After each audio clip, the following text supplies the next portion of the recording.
คำสั่งสอนขององค์สมเด็จพระสัมมาสัมพุทธเจ้าวันอังคารที่แล้วนี่ก็ตรงกับวันที่24เราก็เตรียมนะเตรียมเพื่อจะออกรายการเพราะว่ามีโยมเนี่ยตีอยู่ใกล้ๆปัจจาเนี่ยเป็นมาทำบุญกับพ่อแม่ของเพื่อนแล้วก็ญาติพี่น้องของเพื่อนเนี่ยนะคือมีโยมชื่อพัสลานะปัสสาลันนันนะพร้อมด้วยญาติพี่น้องของเพื่อนนะมาทำบุญเราก็คอยอยู่แต่ว่าพอดีมันก็ทางสถานีก็บ่าได้โทรเข้าหาก็เลยไม่ได้ออกก็เลยเทศธรรมนิพพานสูตรไปให้เพื่อนฟังเนี่ยแล้วเพื่อนก็ฟังก็คงจะเข้าใจดีเหมือนกันนะทำติดเทศไปวันนี้ก็พอดีกันเนี่ยได้ท่านพระครูวิศวัตก็โทรมาก็มีโอกาสดีจะได้ออกอากาศพูดถึงเรื่องนะโยมที่เนี่ยนะโยมพัสราปัสสาลนันเนี่ยนะเพราะว่าแกว่าจะทำบุญไปหาพ่อแม่ของเปิ้นพ่อแม่ของเปิ้นนะเปิ้นเคยมาทำบุญที่วัดเราเนี่ยเปิ้นมาเพื่อก็จะต้องมาทำบุญแล้วลูกของเปิ้นนั้นชื่อพระอ้วนนะชื่อเปิ้นชื่อเล่นว่าพระอ้วนพระอ้วนนี่เปิ้นก็เปิ้นมาเนี่ยเปิ้นมาเปิ้นก็มาที่วัดนี่แหละวัดใหม่ห้วยทรายเนี่ยแหละแล้วเปิ้นก็มาเปิ้นก็จะมักจะทำความสะอาดวัดวาอารามต่างๆเนี่ยเปิ้นมาเปิ้นก็ทำหน้าที่ของเปิ้นนี่แล้วเปิ้นมาแล้วเปิ้นมาพักที่นี่เปิ้นพักที่บ้านน้องของเปิ้นน่ะที่อยู่หน้าปัจจาเนี่ยแหละเปิ้นก็ไปพักที่ปุ่นแต่นี่แหละนะพ่อของเปิ้นนั้นน่ะเคยทำงานกระทรวงศึกษาธิการมาแล้วกันลูกของเปิ้นก็เนี่ยลูกของเปิ้นก็บวช2 องค์กันแล้วก็มีเนี่ยที่มาติดตามที่วัดเรานี่ก็ชื่อพระอ้วนนะภายหลังท่านก็ป่วยนะเข้าโรงพยาบาลน้องผู้หญิงของเปิ้นนะเปิ้นก็โทรมาเมื่อเดือนนี้พระอ้วนอยู่ที่โรงพยาบาลนะเราก็เลยไปเยี่ยมอยู่ที่โรงพยาบาลของโรงพยาบาลนะอย่างที่ในกรุงเทพนี่นะเราก็ไปเยี่ยมเปิ้นแล้วก็ภายหลังเปิ้นก็มรณภาพไปเมื่อแล้วเนี่ยวันที่24ที่แล้วเนี่ยก็มาปรารภว่าประเดี๋ยวนี้ญาติของเปิ้นเนี่ยไปถูกรถโจรกาอย่างกาเนี่ยแล้วก็จะทำบุญไปหาพ่อแม่เปิ้นแล้วก็ทำบุญไปหาพระอ้วนโดยที่มันเป็นมรณภาพไปแล้วเราก็ว่าก็ดีเหมือนกันเราก็เนี่ยก่อนที่เราจะ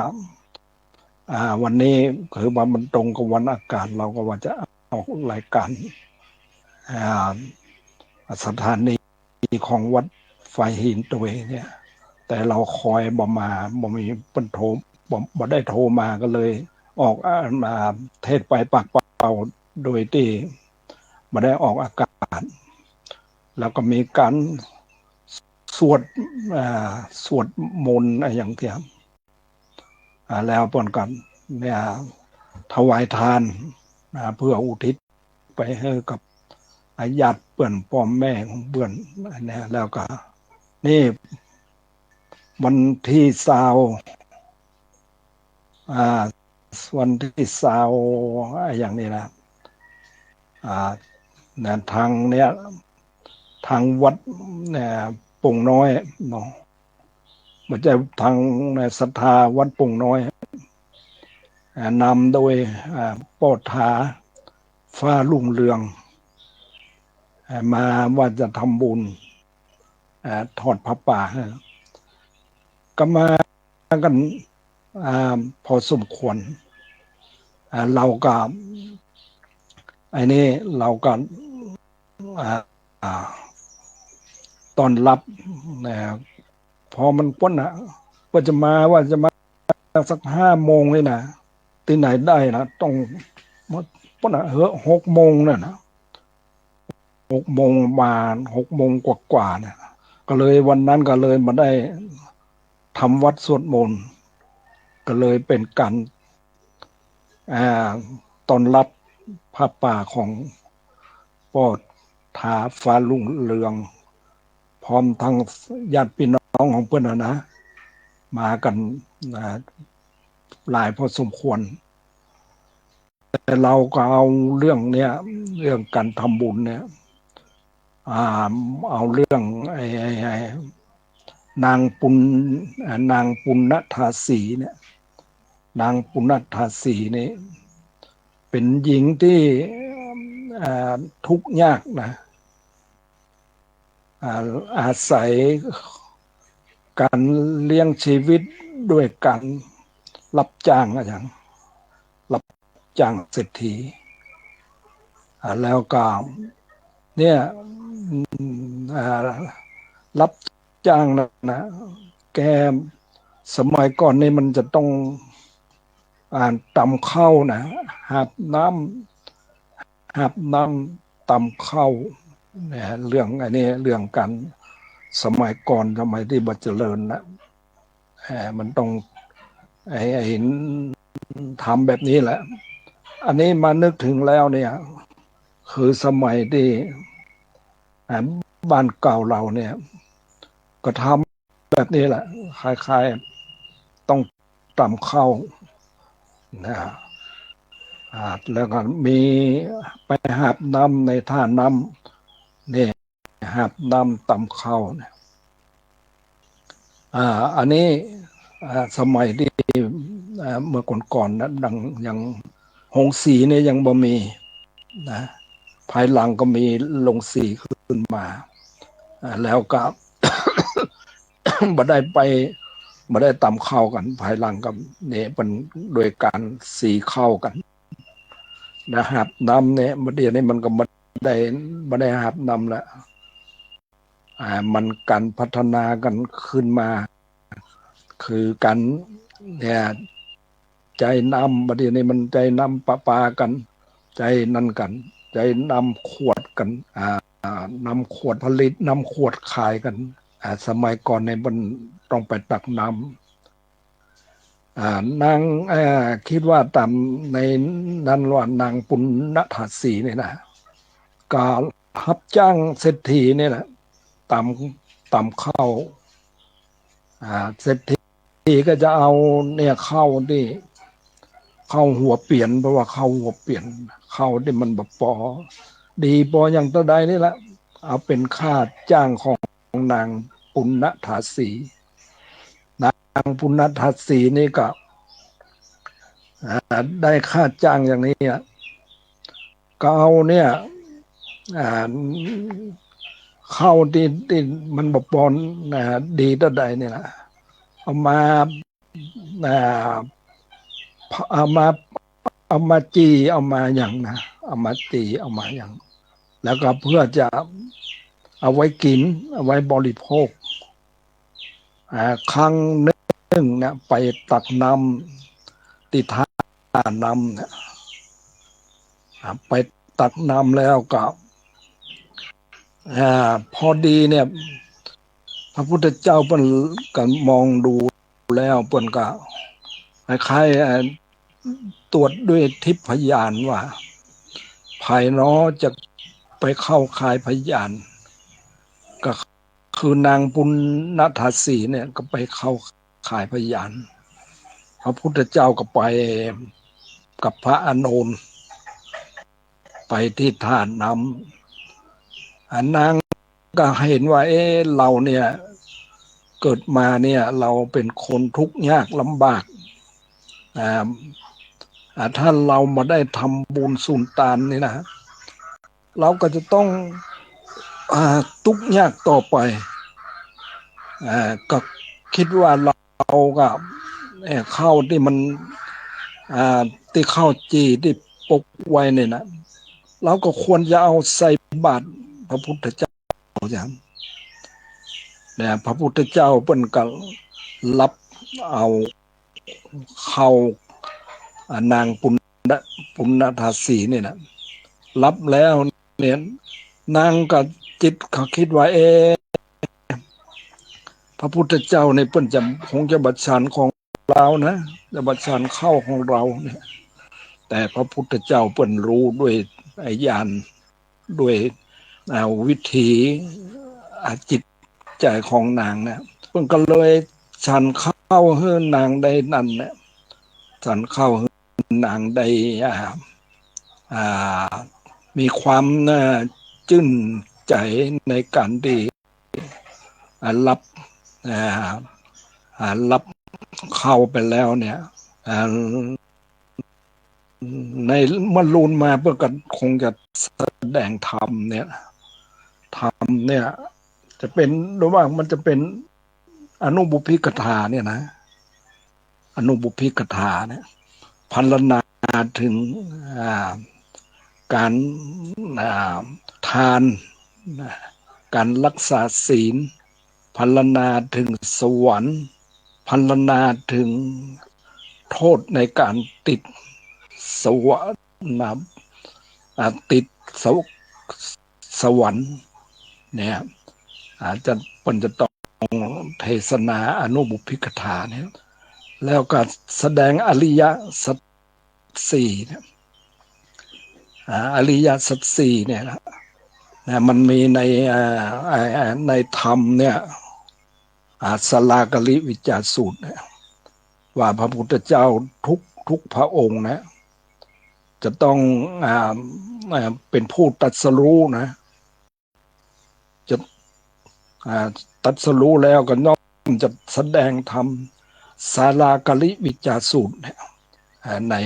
ธรรมสลากลิวิจารสูตรเป็นอธิบายไว้อย่างนั้นคือพระพุทธเจ้ามีเนี่ยกะกุสันทะโกนนาคัมมนะกัสสปะและพระโคดมเนี่ยพระพุทธเจ้าที่ผ่านมาแล้วเนี่ยกะกุสันทะโกนาคัมมนะกัสสปะและพระโคดมเนี่ยย่อมจะตรัสรู้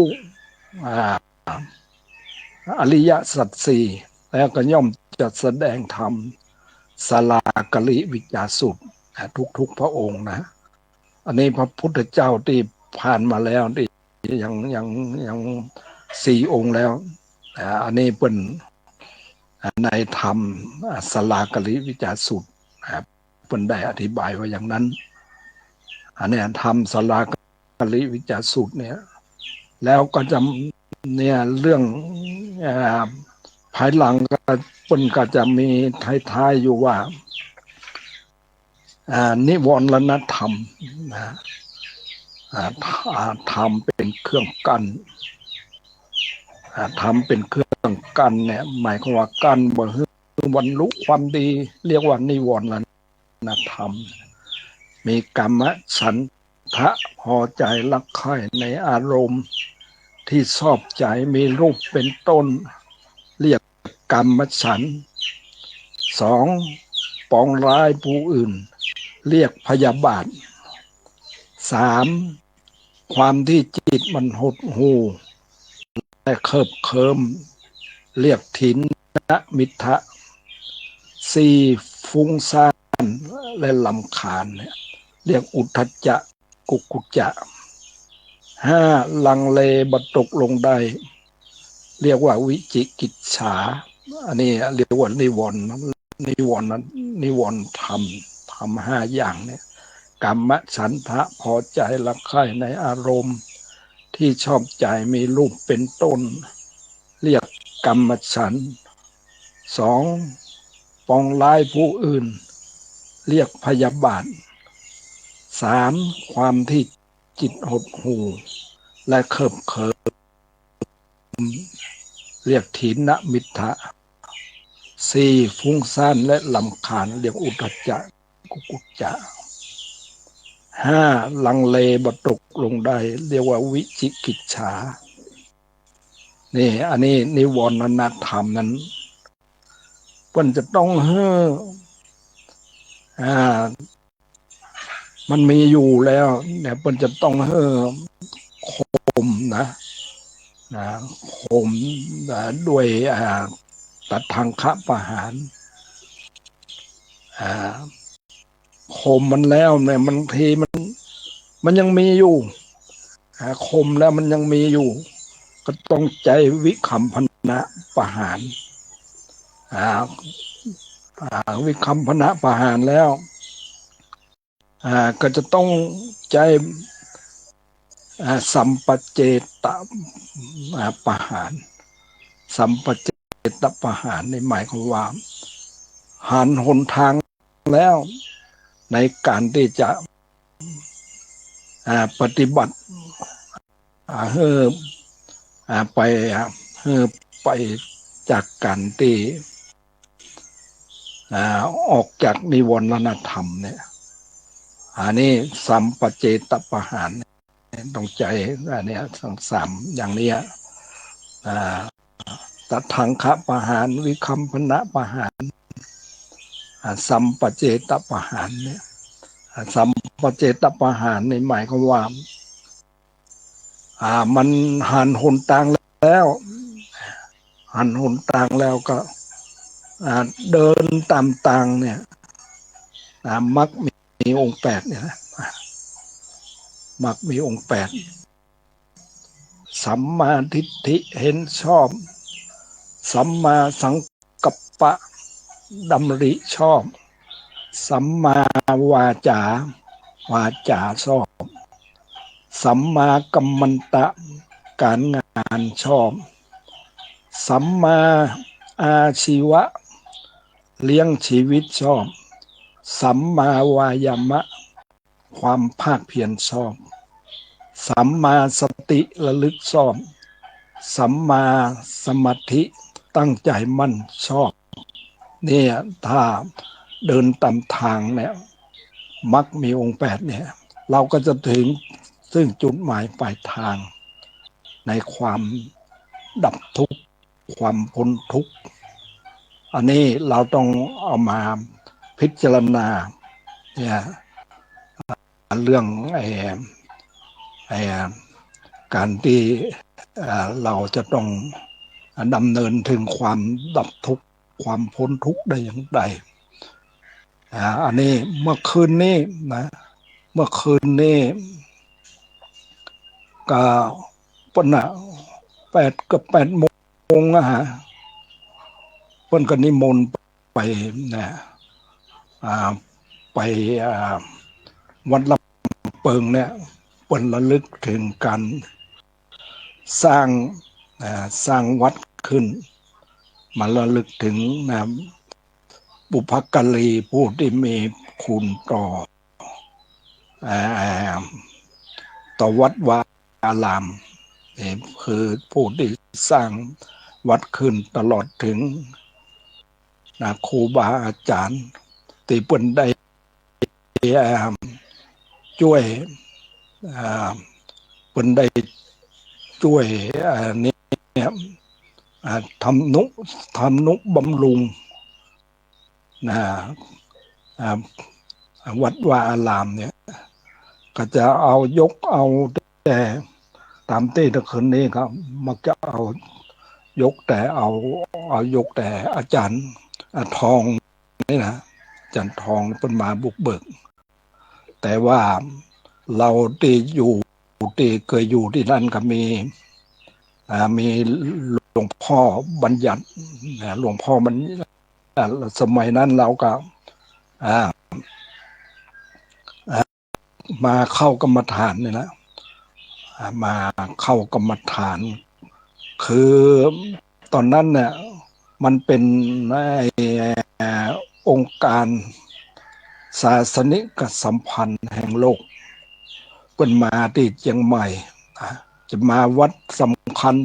นะจะเป็นวัดเจ็ดยอดกาวัดที่สำคัญนะแล้วก็มาวัดลำปึงเนี่ยสมัยนั้นมันก็สอบนักธรรมนะมันเป็นเดือนยี่แล้วเดือนยี่แล้วสอบนักธรรมแล้วเราก็ตามอาจารย์ทองมาที่วัดลำเปิงมาเพื่อนก็บอกมาลูนมาเพื่อนก็บอกว่าเข้ากรรมฐานเสียพระอาจารย์ทองนะเพื่อนบอกว่าเข้ากรรมฐานเราก็นี่แหละเขาก็ขึ้นขันกับหลวงพ่อบัญญัติหลวงพ่อบัญญัติเพื่อนก็สอบอารมณ์สมัยนั้นสอบอารมณ์เนี่ยต่างๆเนี่ยได้15 วันนะหลวงพ่อบัญญัติก็ป่วยหลวงพ่อบัญญัติป่วยแล้วก็บ่มีภัยสอบอารมณ์แต่นอาจารย์ทองก็ต้องสอบอารมณ์ต่อนะสอบอารมณ์เราต่อได้30 วันนะเปิ้นก็เนี่ยออกกรรมฐานวันอธิษฐานแล้วก็ออกกรรมฐานออกกรรมฐานแล้วเพิ่นก็ช่วยงานในการ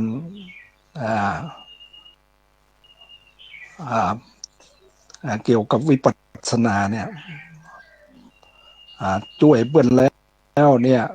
สมัยนั้นมันเป็นเขาพระเปิ้นจะในวัน2,500อะไร45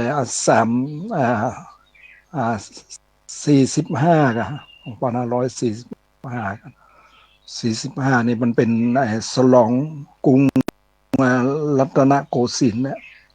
45 ปีเนี่ยโดยมากบางคนจะมาบวชกันมาบวชมาบวช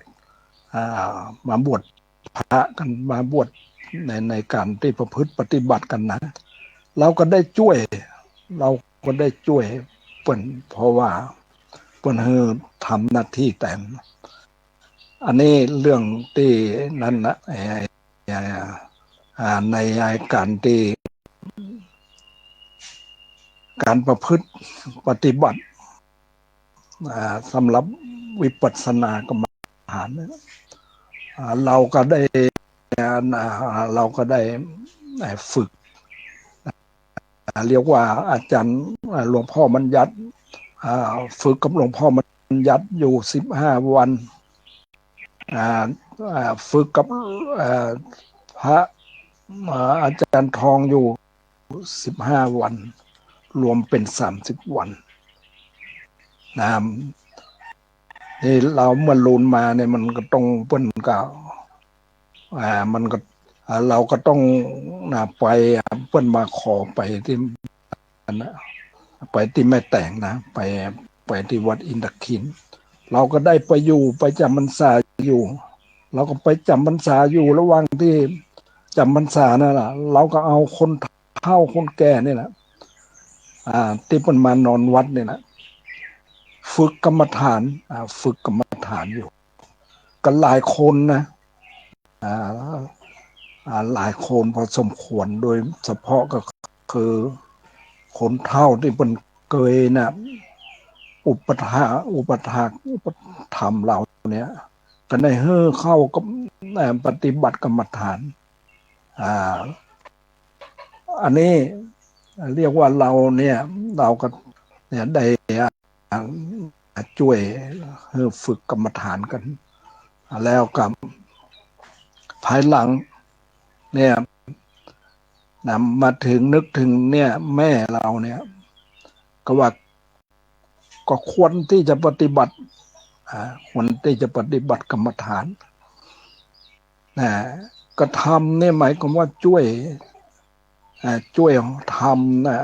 ำที่พักหมายความว่าแปลงตูบแปลงอย่างเนี่ย แป้งตุบหมอกอยู่หมอกอะไรอย่างเนี้ยนะก็มาเปิ้นกับฟังกรรมอยู่เปิ้นกับแป้งตุบเฮ้ออยู่แล้วก็เฮ้อปฏิบัติกรรมฐานเดินจงกรมแล้วก็นั่งสมาธิเนี่ยเปิ้นปฏิบัติได้15 วันนะเปิ้นก็เนี่ยก็คิดว่าคงเข้าใจอยู่ระหว่างที่นั้นนะที่เปิ้นปฏิบัติเนี่ยแล้วเนี่ยเปิ้นอันนี้นะเมื่อระหว่างที่ไปจำพรรษาที่วัดอินทขินคือว่าเราก็ได้ช่วยบรรดาเดเฮอร์เดนะเป็นผู้ที่เนี่ย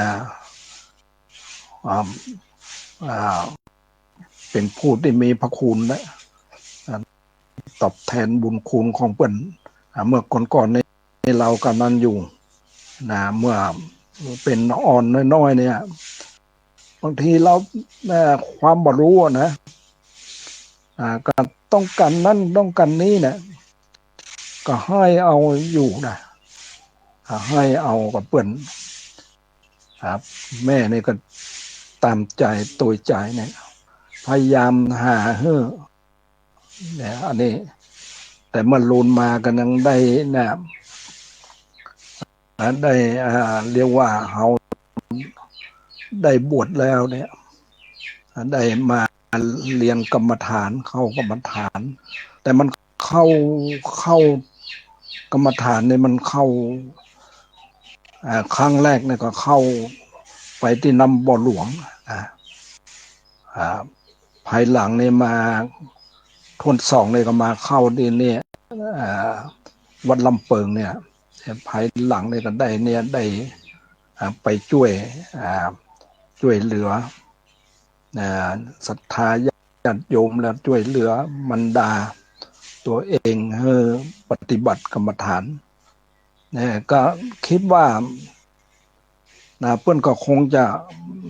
เข้าใจดีเหมือนกันนะเปิ้นเดิมทีเนี่ยเปิ้นก็คล้ายๆเปิ้นยังบ่เข้าใจนะ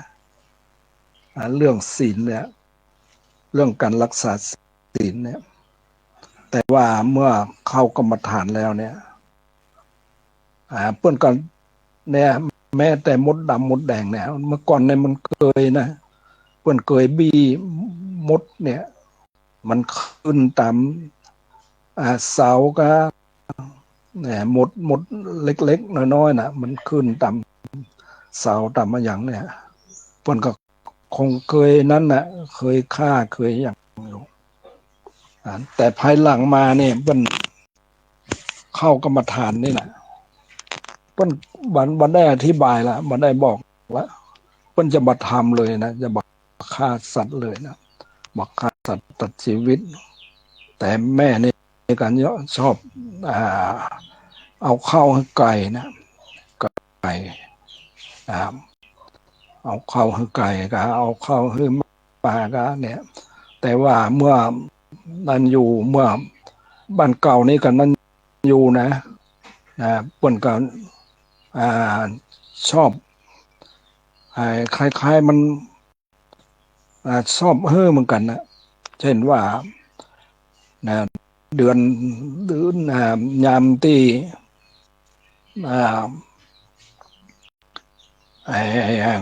ยามเดือน12เนี่ยนะมันโดยมากโคนมันจะกันเข้ากันบางทีเปิ้นกันมาขอเข้านะขอเข้าเอาไปกินนะแม่นี่ก็ต้องเอาปั่นอยู่นะแล้วเมื่ออันบางทีมันก็เปิ้นปั่นแล้วก็ต้องมาคล้ายๆมาช่วยงานนะช่วยงานเวลาปลูกข้าวก็หรือว่าทำนาเนี่ยเวลาปลูกข้าวปลูกอย่างนี้ก็มาช่วยอยู่อันนี้เป็นปกติอย่างเมื่อบ้านเก่าเมื่อน้ำยังมาท่วมเนี่ยแม่ในบนเก่านั้นเนี่ย ช่วยปั่นช่วยยังอยู่เข้าเนี่ยมันบางทีมันจะเนียนานนักหน่อยหนึ่งเปิ่นก็พยายามเอาเข้าให้คนที่มาขอเข้าเอาไปเลี้ยงชีวิตเนี่ยสมัยก่อนเนี่ยมันบางทีมันนานหม้อพาดเดือน12เนี่ยมันมักจะเข้ามันบอกให้มีกันเปิ่นก็จะปันนั่นอยู่แต่ว่าภายหลังมาเนี่ยมันเนี่ยความเนี่ยเมื่อน้ำมาท่วมแล้วก็มันก็บ่ได้เนี้ยนาอย่างแล้วมันหนีทุกหนียากเนี่ยต้องมาอยู่ไม่แต่งเนี่ยอย่างต่างๆมันก็ล่อยหล่อไปบ่ค่อยมีอย่างแล้วเพราะว่ามันบ่เหมือนเก่าเนี่ยอันนี้เราก็ได้เมื่อเปิ่นนั้นอยู่ลำบากแล้วก็เราก็ต้องไปช่วยอยู่นะแล้วก็ช่วยตลอดถึงช่วยเนี่ยนะปฏิบัติกรรมฐานเนี่ยนะปฏิบัติวิปัสสนากรรมฐานเนี่ยแล้วก็นี่ไอ้นั้นอย่างหนึ่งนะเมื่อคืนนี้มันก็ได้เพิ่นก็สวดกันมาเป็นเวลาน่ะเป็นชั่วโมงนะสวดมนต์ตันตะคืนนี้นะเป็นชั่วโมงนะระหว่างสวดนั่นน่ะระหว่างสวดแล้วเนี่ยเพิ่นก็โยมมาประเคนสั่งแต่ละองค์ละองค์แล้วเพิ่นก็มีจัดการประเคนสั่งแต่ละองค์ละองค์แต่มีโยมคนหนึ่งที่เขามาประเคนเราเนี่ยนะก็ยังว่าเป็นคนนุ่มๆอยู่นะแล้วก็คงจะเป็นผู้ที่ปฏิบัติกรรมฐานอยู่นะอันนี้ปฏิบัติกรรมฐานอยู่แต่ว่าไอ้นี้เรื่องการปฏิบัติกรรมฐานเนี่ยบางทีเนี่ยเรายังนั่นนะเป็นคนหนุ่มๆนี่แหละบางทีมันยังคล้ายๆมันยังนั่นอยู่ยังรักตัวเองอยู่นะยังน่าบอกเข้าใจในตัวเองเนี่ยกันย่อมจะบอกเข้าใจในร่างกายของตัวเองถ้าหากว่าเราเนี่ย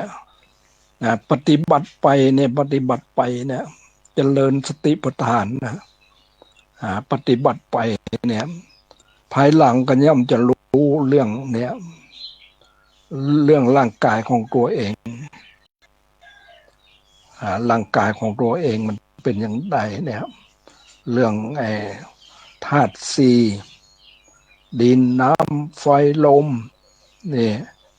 เราเรียนมาเราเนี่ยธาตุสี่แล้วธาตุดินธาตุน้ำธาตุไฟธาตุลมในตัวของเราเนี่ยแล้ว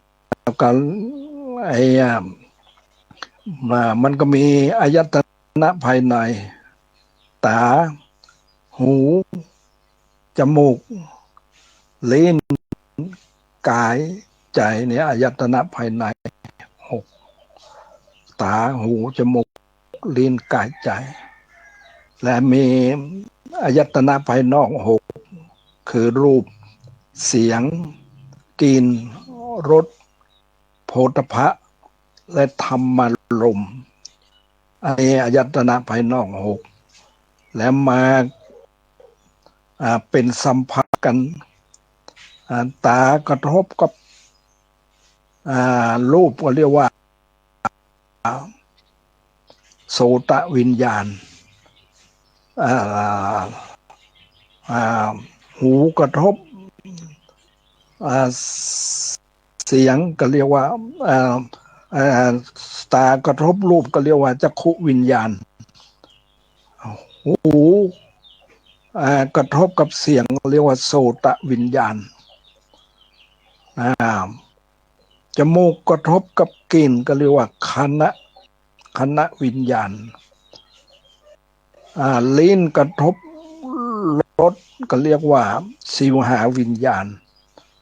และกายกระทบกับโพธพะก็เรียกว่า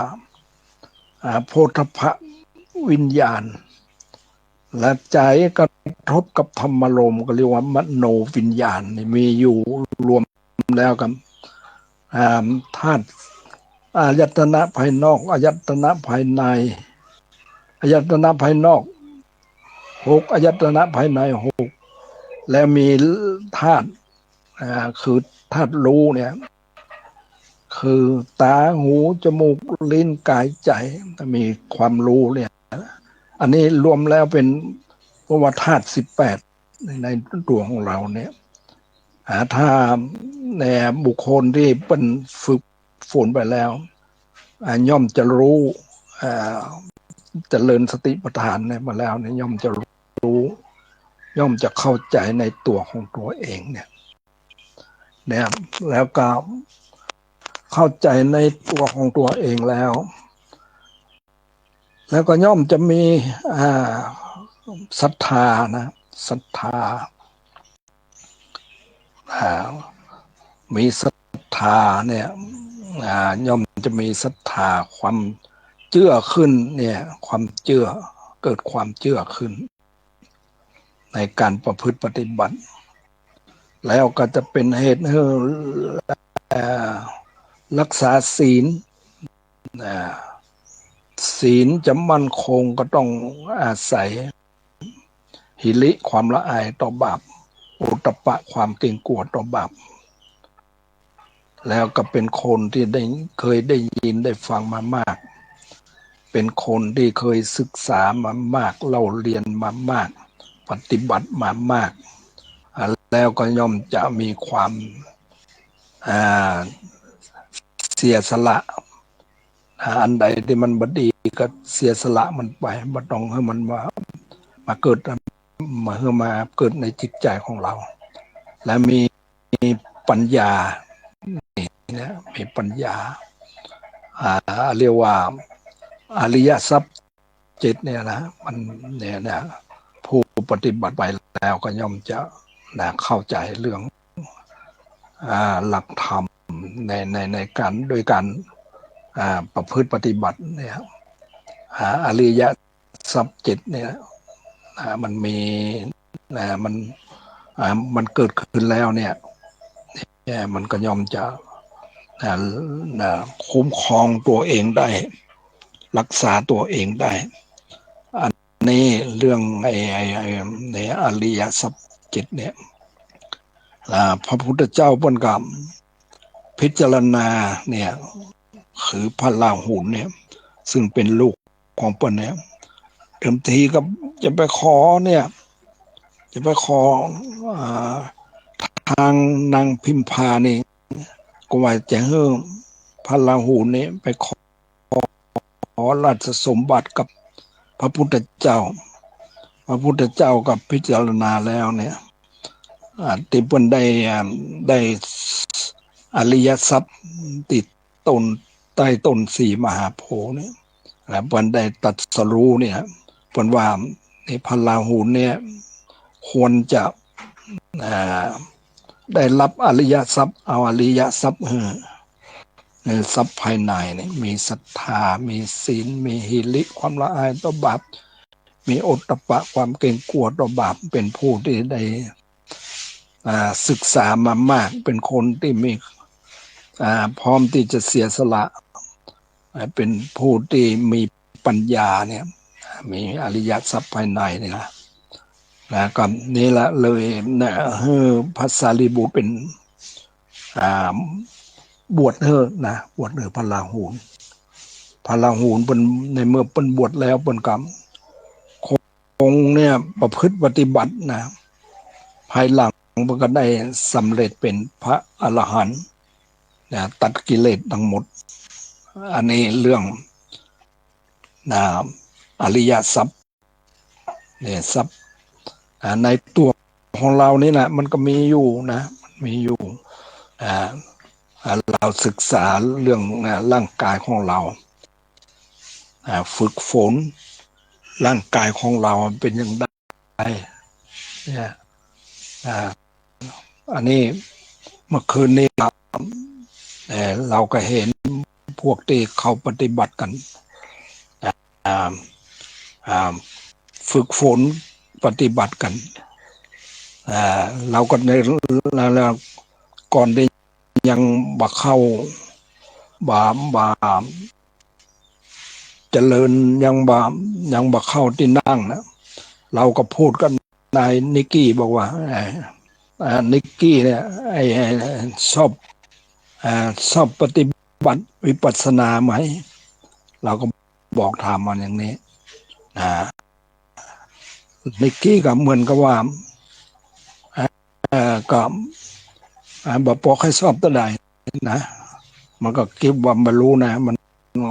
เมื่อคืนนี้มันขับรถไปนิกกี้นี่บางทีก็ใจมันนะตอนนี้บอกว่าไอยอนมันไปถูกรถชนก็รักษาตัวอยู่ก็คิดว่าคงจะบรรนานก็คงจะหายละวันนี้มันกันนั้นได้ละเดินได้ละเดิมทีต้องไปอยู่โรงพยาบาลนะไปอยู่โรงพยาบาลไปเยี่ยมครั้งแรกเนี่ยบอกโง่อย่างละไปเยี่ยมครั้งที่สองเนี่ยก็งูขึ้นมาพูดได้ขึ้นมาแล้วก็บอกว่าจะมาทำบุญนะเนี่ยเขาว่าอยากจะมาทำบุญภายหลังนี่กันออกจากโรงพยาบาลแล้วมันก็มาทำบุญกันนี่ในยอนนี่นะมันก็มีนั่นอยู่มีจิตศรัทธาอยู่นะมีความเลื่อมใสอยู่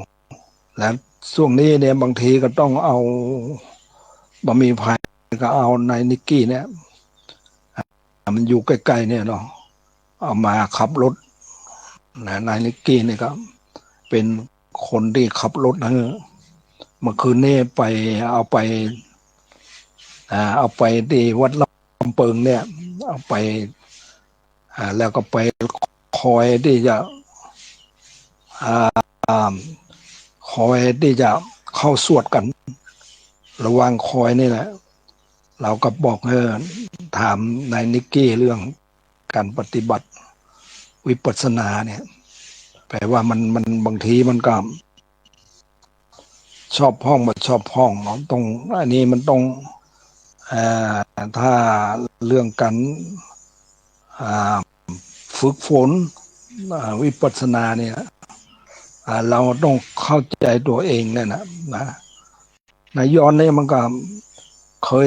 ปฏิบัติเหมือนกันนะคือปฏิบัติอยู่อันนี้แล้วมันยังว่านั่นนะมันเรื่องเรื่องยากเหมือนกันนะเรื่องความจะละความโลภความโกรธความหลงได้นี่แหละแต่อันนี้เรื่องนี้แหละเรื่องทางดีเนี่ยนะทางที่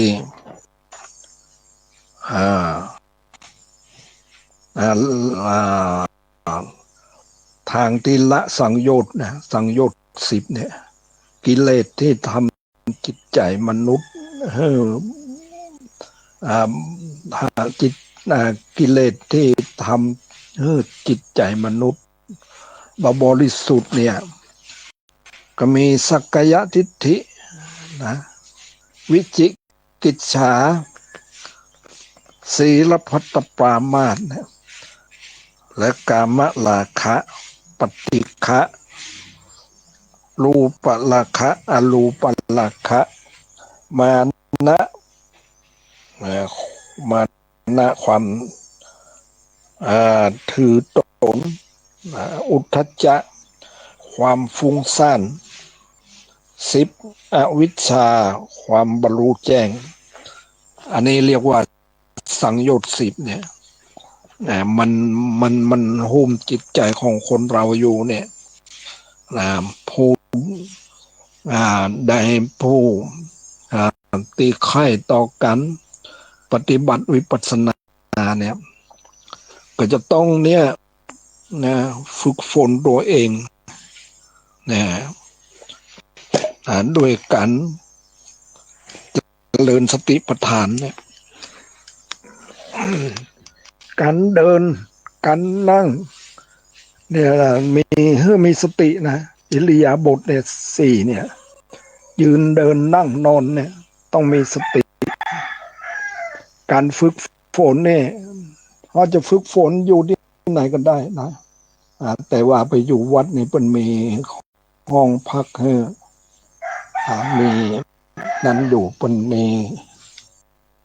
คนแนะนำแต่ว่าถ้าเราไปขึ้นกรรมขอกรรมฐานแล้วขึ้นกรรมฐานแล้วก็ไปปฏิบัติที่อยู่ในบ้านของเราเนี่ยก็ได้แต่กำหนดเพิ่นจะปฏิบัติอย่างนั้นอย่างนั้นเราก็ปฏิบัติตามปฏิบัติแล้วเนี่ยมันเป็นอย่างใดเกิดกันอย่างใดขึ้นเนี่ยเราก็มาสอบกรรมฐานสอบอารมณ์นะครับกับผู้ที่ให้กรรมฐานว่าเป็นอย่างใดเราปฏิบัติไปมันเป็นอย่างใดสอบถามอันนี้เรื่องอันนี้แหละสังโยชน์สิ่งที่ผูกสัตว์ไว้ตึงสัตว์ไว้เนี่ยสักกายทิฏฐิความเห็นว่าความเห็นในความเป็นตัวตนสักกายทิฏฐินะความเห็นเป็นตัวตนวิจิกิจฉาความลังเลสงสัยบัดตกลงได้อันนี้ก็เรียกว่าวิจิกิจฉาสงสัยในพระพุทธพระพุทธเจ้าเป็นอย่างใดพระธรรมเป็นอย่างใดพระสงฆ์เป็นอย่างใดเนี่ยเพราะว่าสงสัยอยู่กับบอกเข้าถึงเนี่ยพระพุทธพระธรรมพระสงฆ์เนี่ยผู้ที่ฝึกฝนที่ฝึกฝนตัวเองแล้วเนี่ยย่อมจะละซึ่งสักกายทิฏฐิย่อมจะละซึ่งวิจิกิจฉาย่อมจะละศีลปัตตปรามาสเนี่ยสังโยชน์เนี่ยที่ผูกสัตว์ไว้เนี่ยผู้ที่นั้นนะเนี่ยอย่างในหนังสือที่ว่าในหนังสือทางไปนิพพานนะเพิ่นเขียนไว้ว่าปุถุชนคนเนี่ยธรรมดาเนี่ยมักจะแสวงหาสิ่งที่มีแล้วก็อยู่กับสิ่งที่มีปุถุชนเนี่ยนะ มักจะแสวงหาสิ่งที่มีแล้วก็อยู่กับสิ่งที่มีอริยชนนั้นมักจะแสวงหาสิ่งที่บ่มีแล้วก็อยู่กับสิ่งที่บ่มีอันนี้ต่างกันแสวงหาสิ่งที่มันบ่มีนะคืออันใดที่มันจะเป็นเหตุดับทุกข์พ้นทุกข์ก็แสวงหาอันนี้และแสวงหาสิ่งที่มันบ่มีแล้วก็อยู่กับสิ่งที่มันบ่มีนั่นนะเรานั้นมันบ่มีความโลภบ่มีความโกรธบ่มีความหลงเสียใดมันก็เป็นการที่ดับทุกข์พ้นทุกข์อยู่กับสิ่งที่บ่มีนะบางทีมันก็ยังว่านะคนเรามันก็ชอบนั้นอยู่อยากจะมีนั่นมีนี่นะมีแล้วก็บ่พออยากจะได้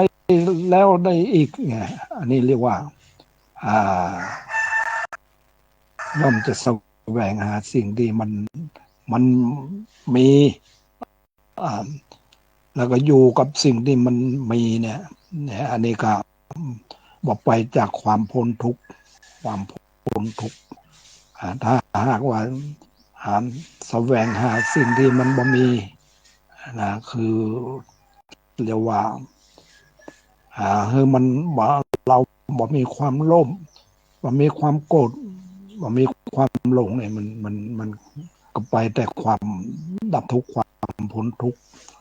อันนี้เป็นเรื่องราวที่เราจะต้องศึกษาในร่างกายของตัวเราแล้วบัดเดียวนี้ครับเนี่ยการฝึกฝนการประพฤติปฏิบัติแต่ว่าเราเนี่ยเราก็ยังมานึกอยู่นะว่าทางวัดเราเนี่ยแต่จริงมันก็ยังเงียบอยู่ยังเงียบอยู่อยากจะใครอยากจะประพฤติปฏิบัติเนี่ยกลับมาปฏิบัติได้แต่ว่าแต่ละปฏิบัติเรื่องเนี่ยเกี่ยวกับฝึกฝนตัวเองนะให้เข้าสู่พระพุทธเจ้าเข้าสู่พระธรรมเข้าสู่พระสงฆ์เนี่ยมีพระพุทธเจ้าพระธรรมพระสงฆ์อยู่ในใจเนี่ยนะอันนี้เรียกว่าเป็นจะเป็นอุบาสกผู้หญิงผู้ใจก็เรียกว่าอุบาสกผู้หญิงก็เรียกว่าอุบาสิกาเนี่ยเป็นผู้ที่เข้าถึงพระรัตนตรัยอย่างตลอดถึงละซึ่งสักกายทิฏฐิละซึ่งวิจิกิจฉาละซึ่งศีลพัตปรามาสได้แล้วก็นี่เป็นอริยบุคคลบุคคลที่ประเสริฐแล้วก็จะไปแต่ความดับทุกข์ความพ้นทุกข์นี่เรื่องการประพฤติปฏิบัติอันนี้เรื่องราวที่เราจะต้องศึกษาเอามาพิจารณามันเข้าถึงพระรัตนตรัยนะเอาพระพุทธพระธรรมพระสงฆ์เป็นสรณะเป็นที่พึ่งอันนี้เราก็ต้องนั้นอยู่ละเรื่องละเราอาจจะต้องเอามาพิจารณาเรื่องนี้จะเข้าหาถึงพระรัตนตรัยอย่างไรเนี่ยจะต้องมีการฝึกฝนอบรมเจริญสติปัฏฐานสี่สติปัฏฐานสี่คือกายเวทนาจิตธรรมสติปัฏฐานสี่สัมมัปปทานสี่เนี่ยสัมมัปปทานสี่เนี่ยอิทธิบาทสี่อินทรีย์ห้าพละห้าโพชฌงค์เจ็ดมรรคมีองค์แปดเนี่ยอันนี้ก็จะได้เข้าถึงเนี่ยซึ่งพระนิพพานความดับทุกข์ความพ้นทุกข์อันนี้เป็นเรื่องราวที่เราจะต้องศึกษาเอามาพิจารณาวันนี้ก็คิดว่ามันกันคงจะได้เวลาแล้วก็ขออนุโมทนากับท่านพระครูวิศวัตรท่านพระครูปริยัติและท่านผู้ฟังทั้งหลายก็ขอให้มีความสุขความเจริญตีวัดช่วงที่แล้วนี่แหละที่ผ่านมาแล้วเนี่ยวันที่28กันเนี่ยเราก็มีการรับพระป่าจากคณะศรัทธาปุ่งน้อยเปิ่นมาทำบุญแล้วก็มีงานศพก็มีคนเนี่ยเขาก็เคยทำงานเกษตรแล้วก็เสียชีวิตไปเขาก็เอาศพมาไว้ที่วัดอันนี้ก็มีคณะอาจารย์ต่างๆเนี่ยของเกษตรศาสตร์มหาวิทยาลัยจังหวัดเพิ่นก็มาร่วมกันสงเคราะห์ บุคคลที่เสียชีวิตไปเอาศพมาไว้ที่วัดใหม่ห้วยทรายอันนี้ที่ผ่านมาแล้วนี่นะในงานเกี่ยวกับที่วัดวันนี้ก็ได้เวลาแล้วก็ขออนุโมทนาพระครูวิศวัตรพระครูปริยัติและศรัทธาผู้ฟังทั้งหลายก็ขอให้มีความสุขความเจริญโดยทั่วหน้ากันขออนุโมทนา